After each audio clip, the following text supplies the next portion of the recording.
दरोगा ऐसा था कि बिना गाली के उसके मुंह से एक बात भी नहीं निकलती थी। वो मुखिया से सवाल जवाब करने लगा।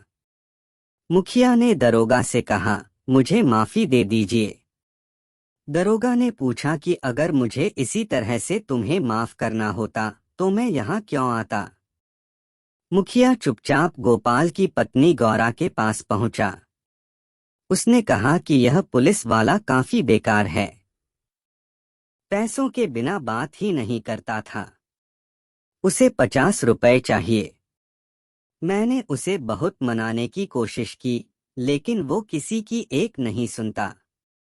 गौरा ने मुखिया से कहा कि पैसे की क्या बात है, बस हमारे पति की जान बच जाए। जान से बढ़कर और कुछ नहीं होता। आज के लिए ही तो कमाया था।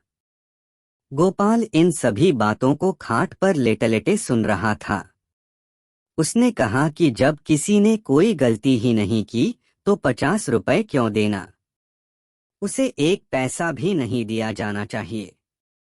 ये बात सुनकर मुखिया का चेहरा पीला पड़ गया।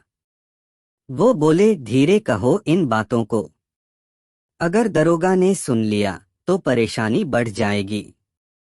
गोपाल ने जवाब दिया, एक कौड़ी उसे नहीं दी जाएगी। देखता हूं कि मेरी बातें सुनकर कौन मुझे फांसी पर चढ़ाता है। तभी गौरा ने मजाक में कहा कि ठीक है, आपसे मैं पैसे मांगू तो बिल्कुल भी मत देना। इतना कहने के बाद गौरा अंदर गई और एक पोटली में पैसे लेकर आई। फिर मुखिया को पैसा दे दिया। यह सब देखकर गोपाल को बहुत गुस्सा आया और मुखिया पैसे लेकर तुरंत भाग गया। मुखिया पैसे लेकर बाहर आया। दरोगा भी वहीं मौजूद था। उसने गोपाल की बातें सुन ली थी। उसके मन में हो रहा था कि गोपाल पैसे दे दे। अब 50 रुपए बाहर आते आते 25 हो गए थे। मुखिया ने 25 रुपए दरोगा को दिए और चला गया। मुखिया ने गोपाल को शुक्रिया कहा। पूरे गांव वालों के सामने मुसीबत टालने का सेहरा मुखिया ने अपने सिर पर लिया और उसकी प्रतिष्ठा बढ़ गई।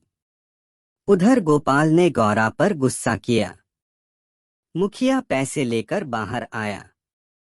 दरोगा भी वहीं मौजूद था। उसने गोपाल की बातें सुन ली थी। उसके मन में हो रहा था कि गोपाल पैसे दे दे। अब 50 रुपए बाहर आते आते 25 हो गए थे। मुखिया ने 25 रुपए दरोगा को दिए और चला गया। मुखिया ने गोपाल को शुक्रिया कहा। पूरे गांव वालों के सामने मुसीबत टालने का सेहरा मुखिया ने अपने सिर पर लिया और उसकी प्रतिष्ठा बढ़ गई। उधर गोपाल ने गौरा पर गुस्सा किया। गोपाल ने अंगड़ाई लेते हुए कहा कि सत्यनारायण की महिमा का तो नहीं पता, लेकिन यह अंधेर जरूर है। कहानी से सीख, मुसीबत पड़ने पर दिमाग से काम लेना चाहिए, यूं ही किसी पर भी भरोसा नहीं करना चाहिए।